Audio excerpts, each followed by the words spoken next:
Olá, meninos! Hoje é quinta-feira, dia 11 de junho, véspera do Dia dos Namorados, e hoje é dia de TBT.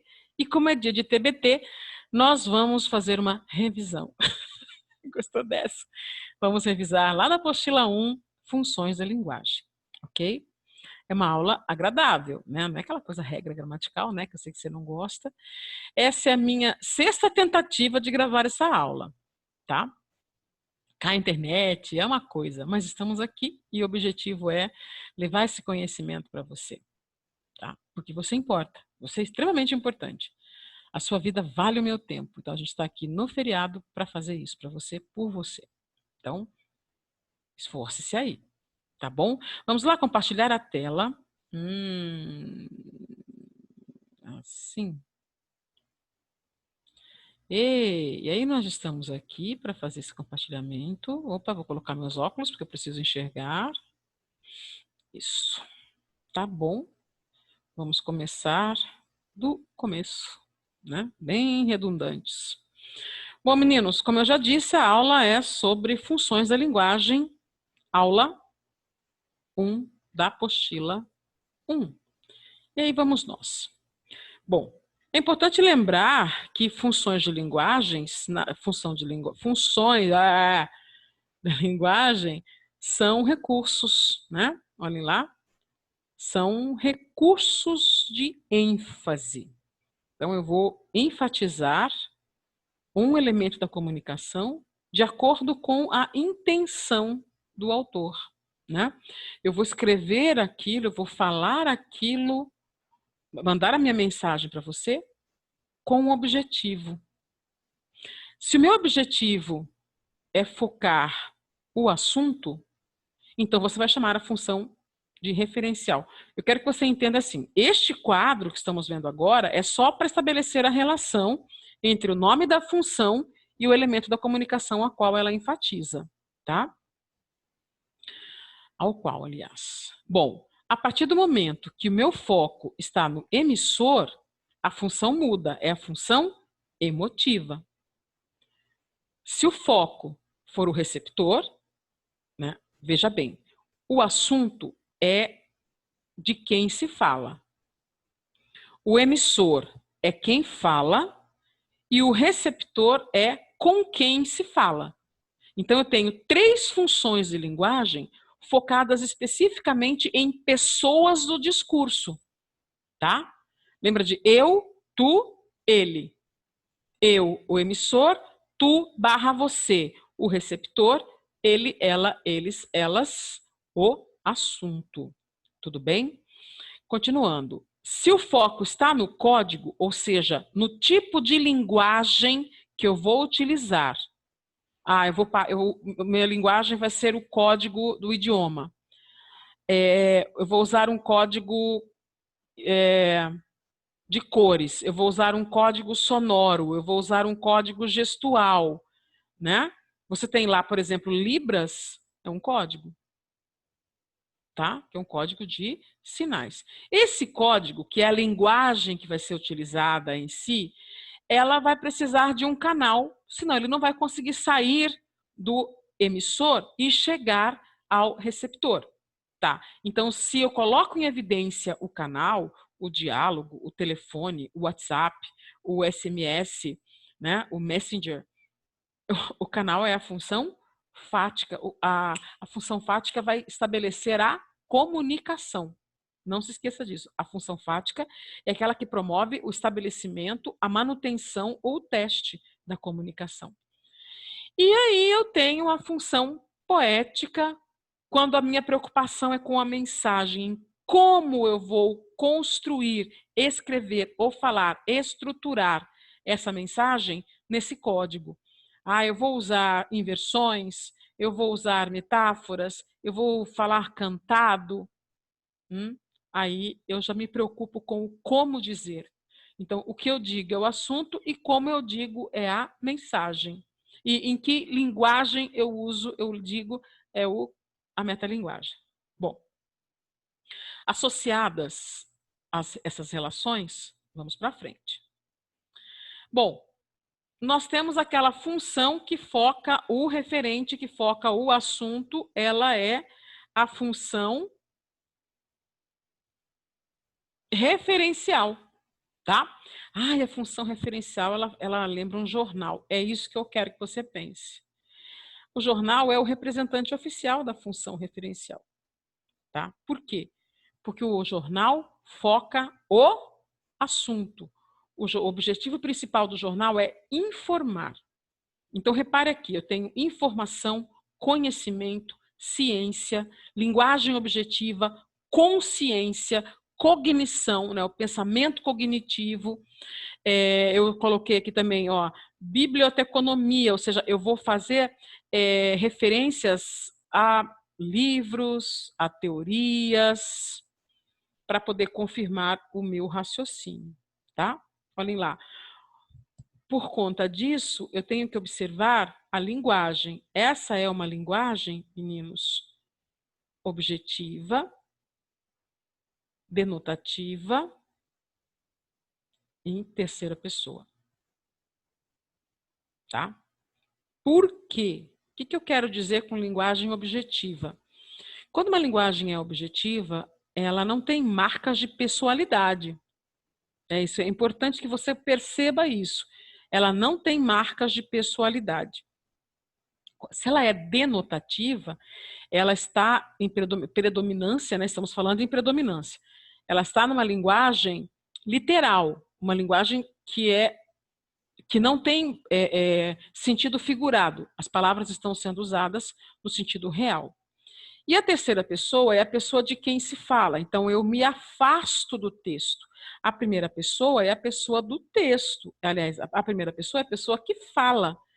Então, se eu coloco em primeira pessoa o meu texto, as minhas impressões ficam mais importantes que o assunto. E quando a função é referencial, as minhas impressões não importam em predominância. O que importa é o assunto, é o ele, não o eu. Daí a terceira pessoa. E o objetivo principal, meninos, é a informação. O objetivo principal, a orientação informativa. A informação, eu vou dizer o que está acontecendo, eu vou dizer o que é, né? É a linguagem que você usa para escrever a sua dissertação, embora a dissertação seja híbrida, né? Ela é predominantemente referencial, mas ela tem ali a sua opinião na tese, né? Uma função apelativa disfarçada na proposta de intervenção. E vamos lá. Continuando, então. Outros exemplos aqui, vou ficar bem nesse cantinho aqui. Tá. Como eu comecei dizendo, meninos, o jornal é o representante máximo da função referencial, embora não seja o único. Tá? Eu quero que vocês enxerguem da seguinte forma. No jornal, o que nós temos? Informação. E para que eu consiga credibilidade, para que o meu leitor entenda que eu estou fazendo que eu estou sendo imparcial, o jornal ele tem que deixar nós pensarmos que ele é imparcial, ele está só passando a informação, né? Nós lê do engano, mas enfim. Reparem, nós temos data, nós temos o nome do jornal, existe a chamada, né? O programa quer incentivar projetos de inovação. Financiamento é destinado a elevar competitividade no setor produtivo. E aí você começa a ler o texto e percebe que o foco é o que ele se propôs ali. Mostrar, comprovar que o programa quer incentivar projetos de inovação. Então, vocês vão entender que para construir um texto predominantemente referencial, além de focar no assunto, ou para focar no assunto, eu preciso também dar credibilidade aos dados que eu trago desse assunto. Eu preciso aumentar a informatividade, tá, desse texto, com dados numéricos, com citação, né, com referências às fontes, com a menção a outras áreas do conhecimento, estabelecendo conexão com outras áreas do conhecimento, usando o cognitivo, usando o raciocínio para comprovar esses fatos. né? E em momento algum existe a pessoalidade, porque a partir do momento que existe a pessoalidade, eu trago também a parcialidade, que essa função dispensa quando ela é predominante, tá? Bom, o que mais? Ah, olha só que legal. Vamos falar de coronavírus. Coronavírus! Sem graça, né? Repare que nesse texto nós também temos apenas informações. Né? Tanto é que ele chama que ele coloca como um guia de orientação. Repare que eu coloquei ali só o número 2, né? Mas ele vem de uma série de informações, colocando em lógica, por isso a enumeração, né? Olha lá. No fim de 2019, a cidade chinesa de Wuhan registrou casos de pneumonia por causa desconhecida, iniciando assim uma investigação epidemiológica e laboratorial para entender melhor sobre os casos. Em pouco tempo, outros países registraram casos semelhantes. Repare que não tem o envolvimento de quem escreveu, é meramente informativo, tem data, né? Então eu preciso trazer informações que produzam conhecimento. Tenho data, tem o nome da cidade, tem onde essa cidade fica, né? Quando ele coloca cidade chinesa, ele já localiza geograficamente, né? Ele fala causas de pneumonia, pneumonia com causa desconhecida, então ele faz o detalhamento dessa informação, tá? Essa é a função referencial, focada no assunto, objetiva, denotativa, informativa e em terceira pessoa. Beleza?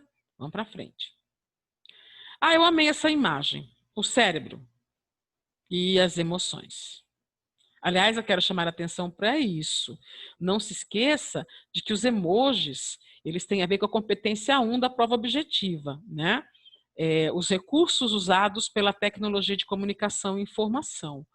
Mas, ao mesmo tempo, eu posso associá-los à função emotiva. Vou até já colocar aqui para você, olha lá, função emotiva ou função expressiva, por razões óbvias, né?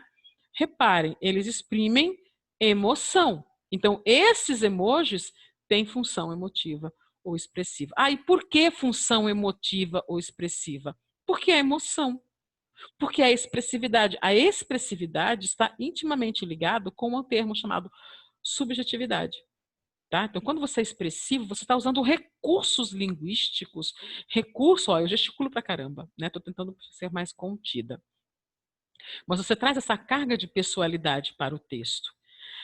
Ah, mas eu confundo função emotiva com função poética. Tá, pera. Quando nós chegarmos à função poética, eu explico para você a diferença. Por enquanto, foca na emotiva. A emotiva tem como principal elemento o emissor.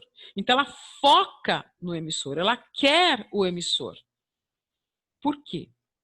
Vou falar da linguagem primeiro. A linguagem é subjetiva, como eu falei, cheia de pessoalidade. Como ela é subjetiva, ela é intimista, porque é o meu ponto de vista que eu estou colocando, é a minha emoção, é o eu, é a primeira pessoa. E o objetivo disso é expor, expor as impressões pessoais do enunciador, que é também o remetente disso aqui. Sim? Vejamos. Olha lá que interessante. Quase morri de raiva. Olha o verbo na primeira pessoa. Então, se o verbo está na primeira pessoa, não tem o que falar. Eu tenho função emotiva ou expressiva. E nesse caso, ela predomina, né? A marca de pessoalidade nessa parte verbal do texto é grande. Então eu trago, olha lá, terapia criativa, identificação de sentimentos e expressividade emocional de 6 a 14 anos. Então é uma propaganda, né? Então o objetivo do texto é apelativo, mas o objetivo dessa frase do texto é emotiva ou expressiva. Aliás, isso veio a deixa para eu falar uma coisa para você. Não fique achando que um texto tem só uma função, tá? Os textos apresentam mais de uma função, funções variadas. Então, você tem que observar muito bem o que o enunciado da questão está pedindo. Ele quer o quê? A justificativa do texto, ele quer o objetivo do autor do texto com o texto todo, né? Ele está observando uma parte do texto, uma estratégia, por exemplo, esse é um texto cujo objetivo é vender essa terapia, tá? Para crianças de 14 a 16 anos, mas para ele conseguir o objetivo, ele usa como estratégia a função emotiva, para você perceber. Então, eu posso ter uma estratégia que justifica a intenção do autor do texto ao produzir, né, a função social do texto, e eu tenho a função ou as funções que são aquelas com as quais o texto foi construído para atingir seu objetivo. Então, são funções que fazem parte da estratégia argumentativa. Fica de olho nisso, tá? Vamos para mais um? Vou sair daqui, ficar no canto aqui. Tá. O que nós temos? Ah, eu amo esse texto, eu gostei desse texto. Eu peguei lá dessa pessoa. O esmalte da minha unha não dura 3 dias. Meu cabelo é revoltado. Oh, meu Jesus. Aqui. Meu cabelo é revoltado. Adoro falar gírias, tipo, velho, minha pele não é perfeita e não consigo ser discreta. Sou dramática, louca, estressada, canto mal, sou chata, brincalhona, sarcástica, carinhosa, mas consigo ser feliz. E quer saber de uma coisa?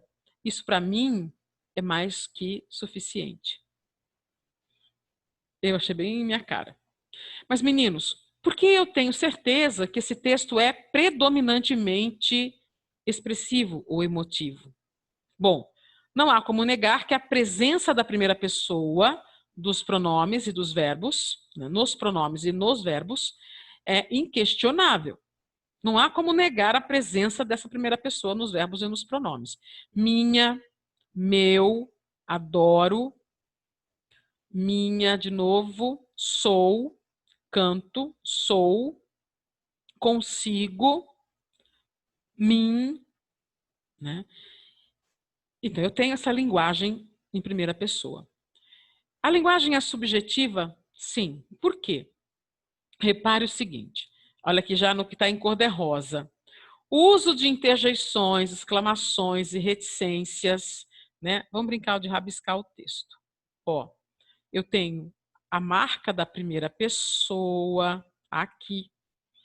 Uso de aspas, uso de interrogação, né? Então, eu uso os sinais de pontuação a meu favor. Por quê? Porque eu vou usar os sinais de pontuação para reproduzir no texto a entonação da minha fala. Então, eu já tenho expressividade ali. Eu dou expressividade ao texto em função dessas marcas. Ali não tem reticências, né? Mas já sabem que a presença dessas reticências vão garantir isso. Aí você vai lembrar de uma aula da Ana Helena, quando a Ana Helena estava explicando para você discurso indireto livre, né? Na hora que você passa, você tem um discurso indireto livre, você tem essas marcas de subjetividade na fala do narrador, né? Uma das características dessa onisciência. Então, vejamos. Emprego de palavras que revelam juízo de valor, opinião, sentimentos e emoções do emissor. Como assim? Assim, quando ele fala dramática, não é perfeita, louca, estressada, sarcástica, carinhosa, brincalhona, são adjetivos valorativos, não são adjetivos descritivos. Adjetivos descritivos são objetivos, tá? Os adjetivos descritivos são subjetivos. Só para lembrar que nós estudamos adjetivos descritivos e valorativos numa aula da apostila 2, né? Ele fala, não consigo ser feliz, olha, isso é opinião. Para mim é mais que suficiente que isso. Isso é valor, juízo de valor. Então eu tenho todas as marcas, com exceção das reticências, eu tenho todas as marcas da subjetividade nesse texto, o que me permite dizer, então, que ele é um texto com função, ele é um texto com função emotiva ou expressiva. Beleza? Vamos para frente. Ai, amo de paixão. Como eu era antes de você. Aí você vai falar para mim, mas Glauce, olha lá, eu estou vendo o pronome você ali. Tudo bem, mas o pronome você está ali para quê? Para falar de você? Não, né? Como eu era antes de você é o nome do filme, mas o foco da informação está na primeira pessoa. Ali é para falar sobre ela, não sobre ele. Ah, mas fala dele. Eu não estou falando do filme, eu estou falando do título do filme. Tá bom? Então tem a primeira pessoa ali e a impressão pessoal também. Essa música do Jorge Mateus, né? Que nós temos a musiquinha do Jorge Mateus. Eu te vi e já te esqueci, e já te quis, já fala, te esqueci. Me vi tão feliz, um amor que para mim era sonho. Surpreendente provar do que eu só ouvi falar, que você resolveu me mostrar. Logo eu que nem pensava, eu não me imaginava te merecer. E agora eu sou o dono desse amor. Eu nem quero saber por quê, eu só preciso viver o resto da minha vida com você. Bom, não vamos discutir a letra, vamos apenas perceber as marcas da pessoalidade. Nós temos a primeira pessoa nos pronomes e nos verbos, né? Eu, a Glauce tem o T, mas o T não é o assunto. O assunto é ele está expondo o que ele acha, o que ele pensa, a emoção dele. Então, nós vamos dizer que esse texto é predominantemente emotivo ou expressivo. Glauce, ele é poético? É, ele é poético por outras razões. Tá? Ele tem função poética por outras razões. Ela é predominante? Não, ela não é predominante. Por que ela não é predominante? Porque o assunto do texto é a primeira pessoa. Então, a função poética ela é coadjuvante, mas ela não é a principal. Beleza? Tá, vamos para frente. Mas vou te dizer uma coisa. Vem cá. Olha aqui. Se você achar uma questão de vestibular que fale que nesse texto a função poética é predominante, não brigue com a questão. Aceita que dói menos. Está lá escrito no enunciado que tem função poética. E aí você começa, mas não, a professora falou que é função emotiva. Função emotiva. Ai, não briga com a questão. Resolva. Se no comando do enunciado está falando que ela é poética, você vai atrás das características da função poética. Conversados? Beleza, vamos para frente, que agora nós vamos para a função conativa ou apelativa. E eu gosto muito dessa música da Pitty. Vamos esperar um minuto, porque estamos passando por uma oscilação na internet. Deu uma travada, né?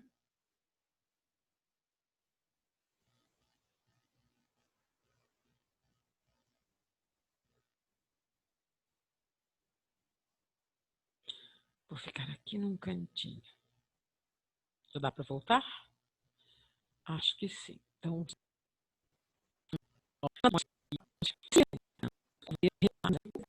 ele consegue obedecer aos comandos do emissor.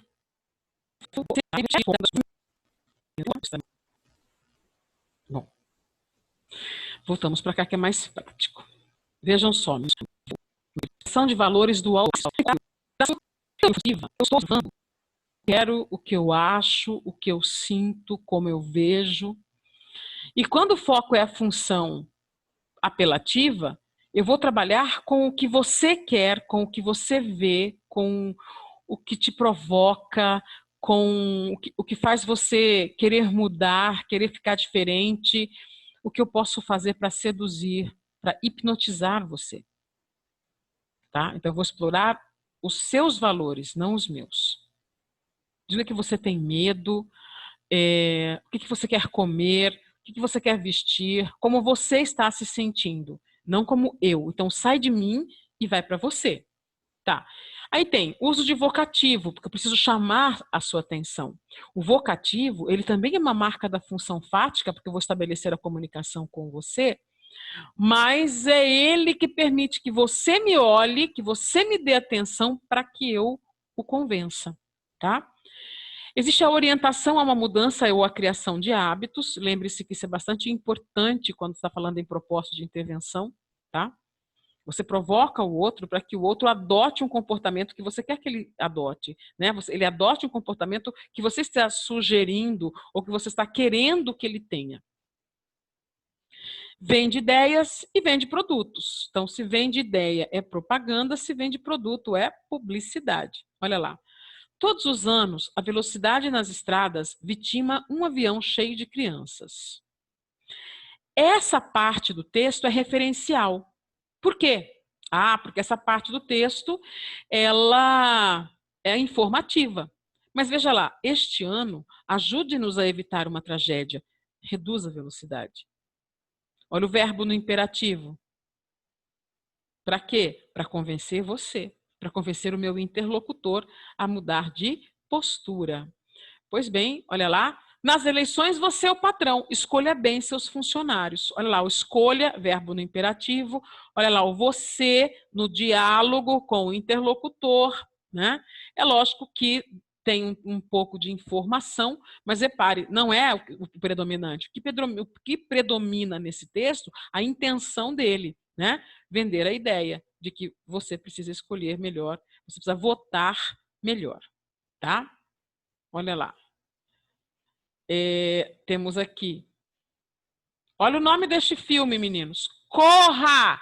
Verbo no imperativo. Tá? Só porque você foi convidado não significa que você é bem-vindo. Né? Aqui eu tenho o verbo no imperativo. Aqui o corra é o quê? Ordem, pedido, conselho, convite, sugestão, né?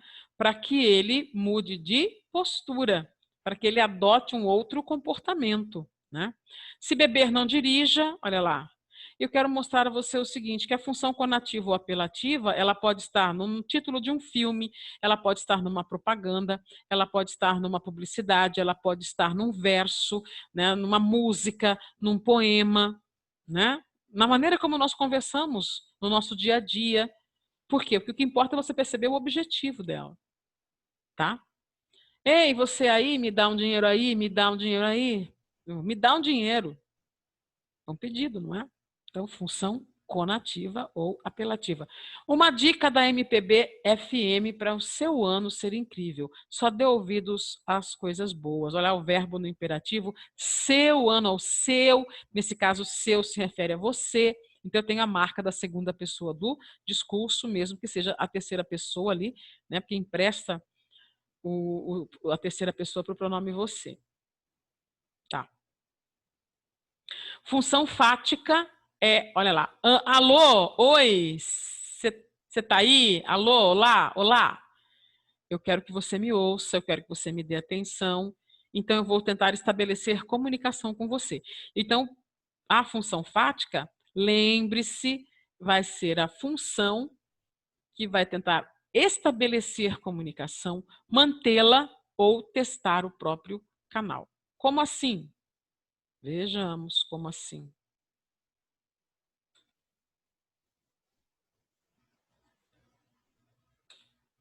Isto. Opa, foi demais. Vamos voltar um pouco. Ó, aqui. Então, olha lá. Eles estão comunicando. Função fática foca o canal. Existe uma subordem. A gente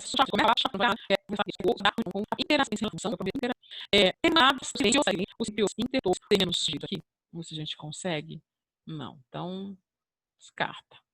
A gente consegue sim. Vem cá, que a gente faz assim.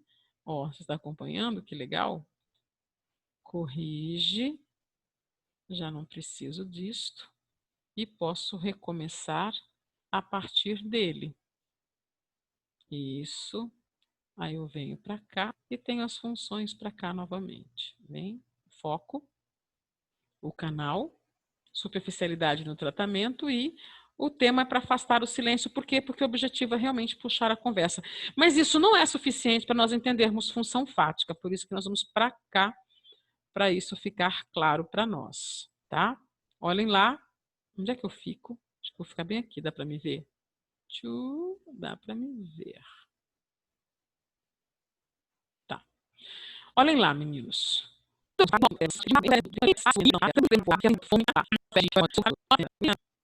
Durante muito tempo.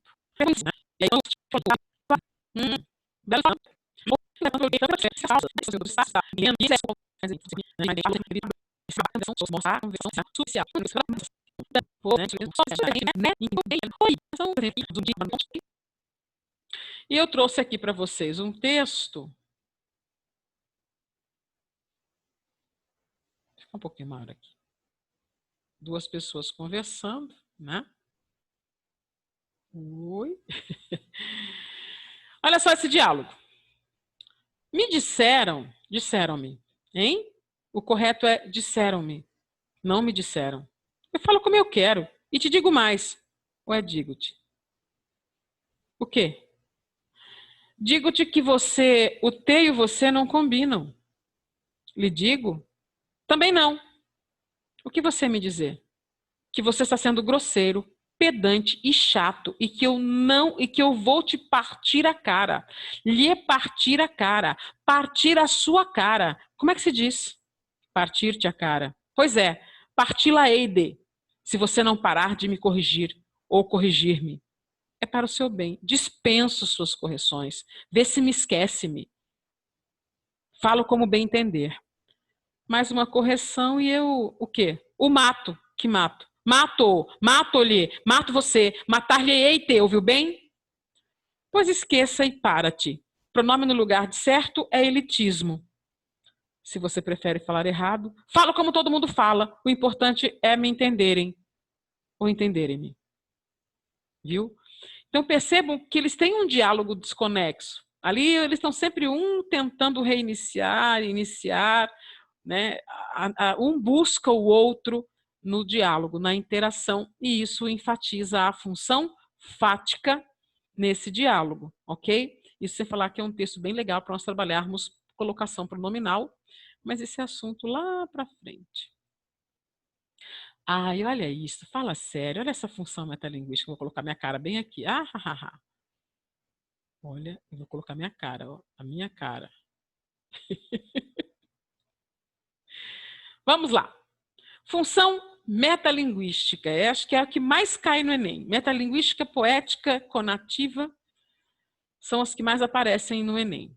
Vejam que essa moça está desenhando ela mesma. Opa, vem cá. Na função metalinguística, o foco é o código. O que é o código? O código é a linguagem que você vai usar. Que tipo de linguagem, né? Quais são as simbologias que você vai trazer para o seu texto, né? Quais são os recursos expressivos? Não vou falar de recursos expressivos para você não pensar em funções de linguagem. Quais são os mecanismos que você vai usar para conceber, para concretizar a ideia? Você vai usar cores? Você vai usar o desenho? Você vai usar o gesto? Né? Mas isso não é o canal? Não, não. Porque cor não é o que leva a mensagem.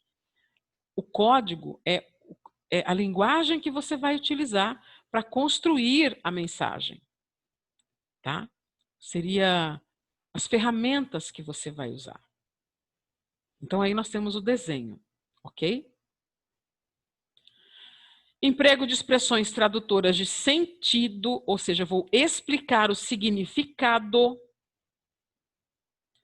Precisão conceitual, então, eu vou mostrar o que é, eu vou definir, então, as definições, os significados, as definições, né? Uso da linguagem para explicar a própria linguagem. Então, se eu uso desenho, eu coloco desenho para explicar algum aspecto do desenho. Se eu uso som, é o som para explicar um aspecto do som. Ele se retroalimenta, se é que eu posso usar essa expressão. Na metalinguagem, eu uso um determinado código, eu construo uma informação usando elementos da própria construção da informação. Olha isso, como aqui no caso, né? Ela está desenhando, eu desenho e ela está, ó, a mão real está fazendo o desenho. Tá. Olha que coisa mais linda essa imagem metalinguística. Ela reproduz na barriga a ultrassom. Então, ela mostra na barriga o que a ultrassom mostra, que é o que está na barriga dela. Perceba que eu tenho um retorno ao código, né? O código refletindo o que ele deveria refletir. Viu? Muito linda essa imagem. Fiquei apaixonada por ela. Olha, bem legal. Olha, muito lindo, não é? Muito, muito lindo. Vamos voltar aqui.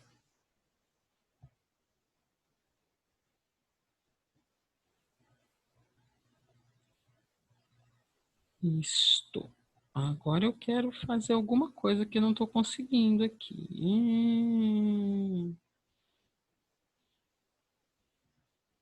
Tá, vamos para frente.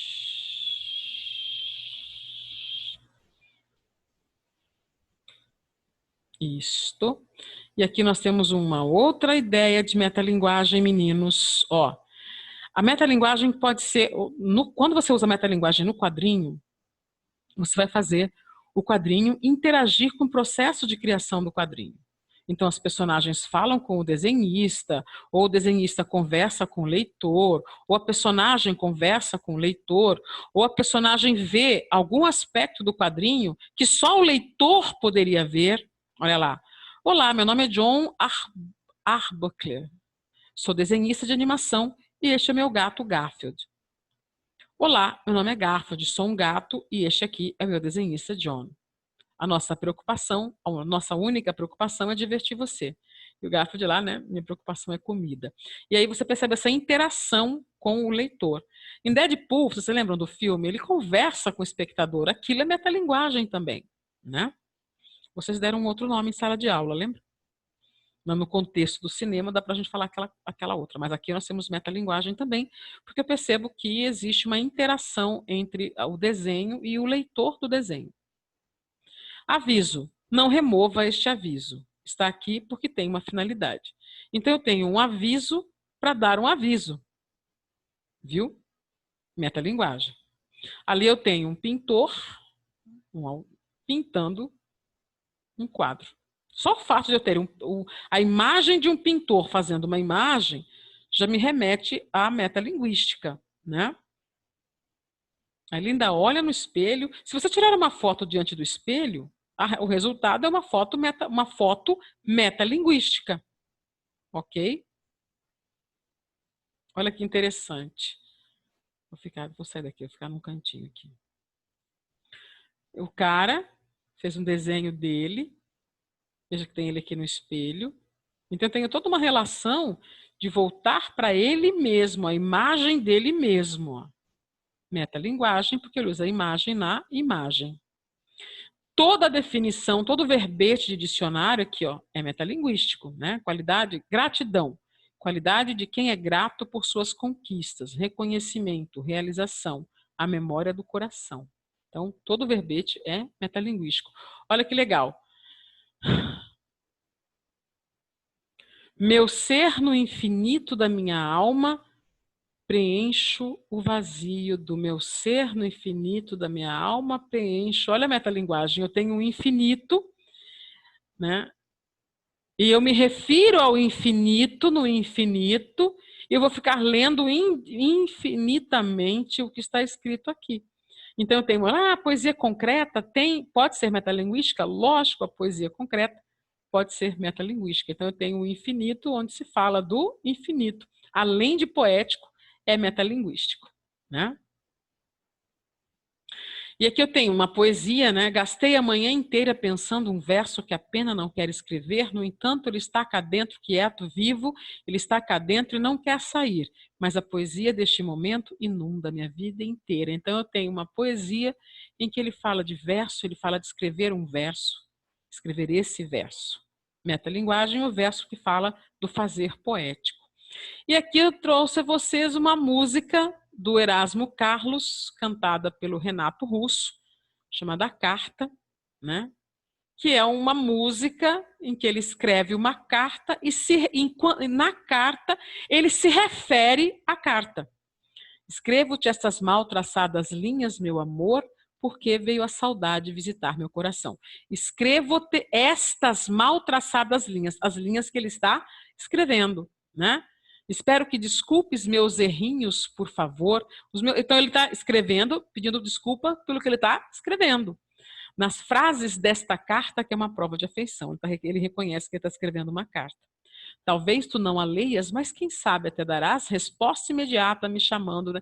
E aí ele fala, né? A partir daí vem só a poética, mas nesse trecho ele é metalinguístico porque ele se refere à própria carta, ok? E por último, vai dar uma travada por conta dessa imagem, né? A função poética.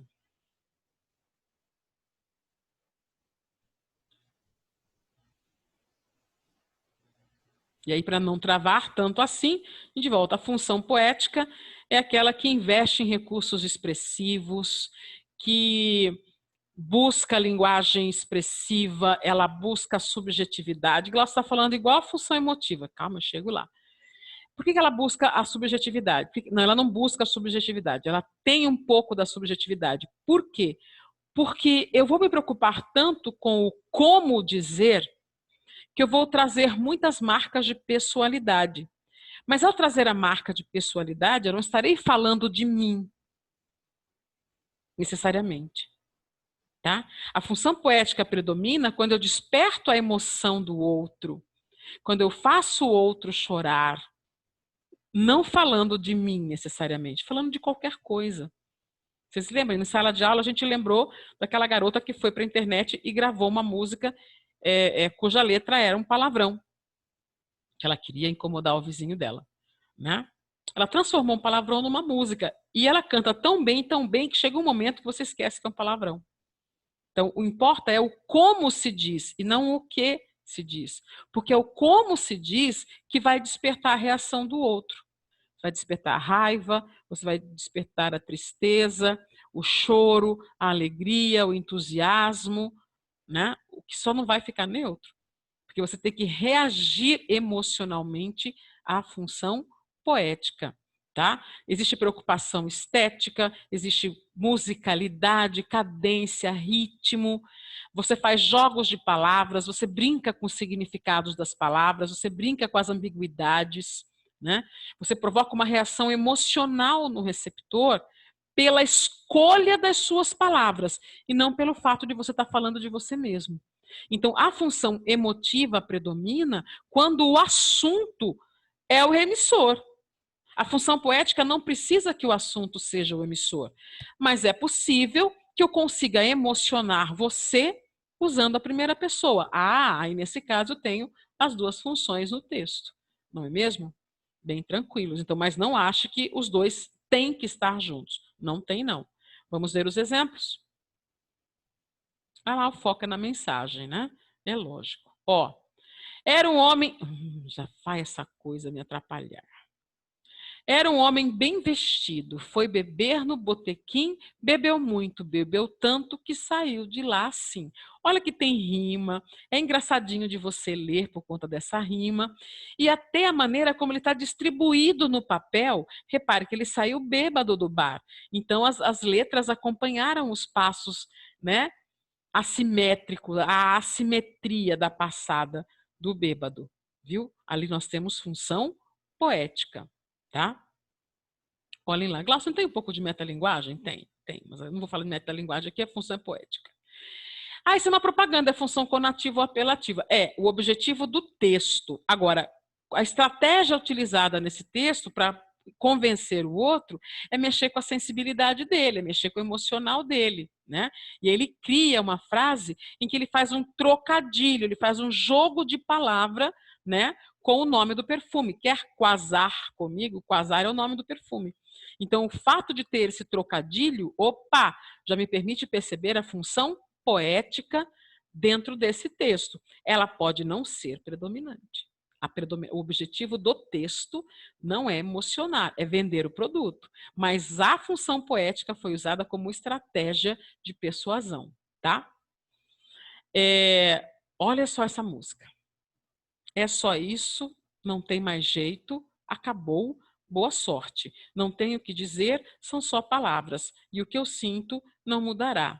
Tudo que quer de mim é demais, é pecado, não há paz. Qual é a lógica disso? Se você olhar essa música, Se você ler essa música com função referencial, você fala, Jesus amado, que coisa mais incoerente, não faz sentido, não tem lógica. Ai, mas se você ler essa música com função poética, vai fazer muito sentido para você. Não é? Faz muito sentido. E aí você percebe que para você compreender, é preciso que você coloque a sua emoção, a sua. Ah, tem função poética aí. Sim, tem função poética. Ele brinca, ele faz joguinhos de palavras, tem um sentido figurativo ali. Existem coisas que ele não precisou dizer, porque o outro vai entender do jeito que quiser. Isso é função poética. Ok? E aí, olha só, estamos quase encerrando. Uma musiquinha, um versinho. No trânsito, o sentido é a vida. Na cidade e no campo, pelas ruas e avenidas, a pé, de carro ou bicicleta, nas subidas e descidas, lembre sempre que no trânsito o sentido é a vida. Nos momentos de lazer, naquela festa divertida, na companhia de amigos, com comidas e bebidas, priorize a segurança na chegada e na partida.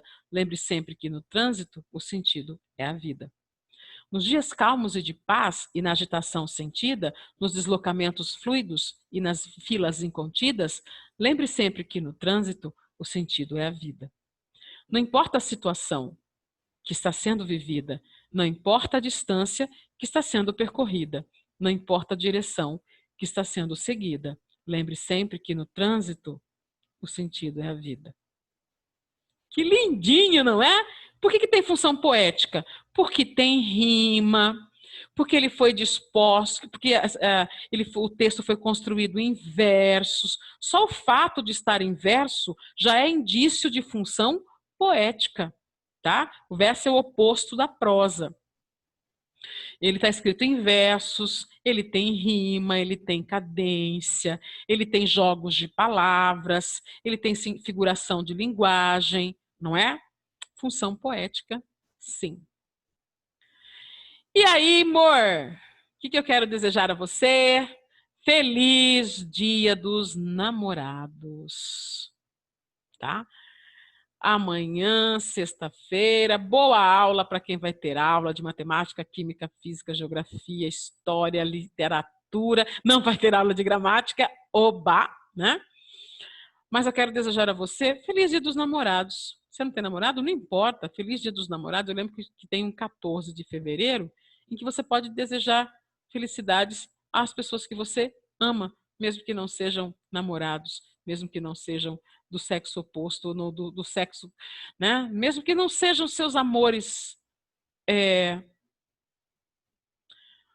o amor físico, né? É um amor maternal, fraternal, paternal. Muito obrigada pela companhia, está na hora de acabar, né? Já passei da hora de acabar. Vou deixar para vocês no nosso grupo não, lá na plataforma, o link com a pergunta dissertativa para o caso de você querer fazer alguma pergunta a mim a respeito do que a gente conversou hoje.